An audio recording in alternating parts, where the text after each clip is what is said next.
হরিয়ানার মিস্টার বিনয় নরওয়াল এবং হিমাংশী 16 এপ্রিল তারা দুজন বিয়ে করে।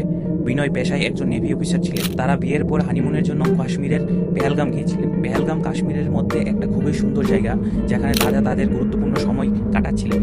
কিন্তু তাদের ধারণাই ছিল না যে কিছুক্ষণের মধ্যে তাদের জীবনে অনেক বড় অন্ধকার নেমে আসবে। 22 এপ্রিল দুপুর 1টায় তারা দুজন পেহেলগামের বেশরান ভ্যালিতে এনজয় করছিল। তাদের সঙ্গে অন্য টুরিস্টও ছিল। কিছু লোক ফ্যামিলি ভ্যাকেশন আর কিছু লোক তাদের মতো হানিমুনে এসেছিল। তাদের মধ্যে একজনেরও জানা ছিল না তাদের সঙ্গে কি হতে যাচ্ছে।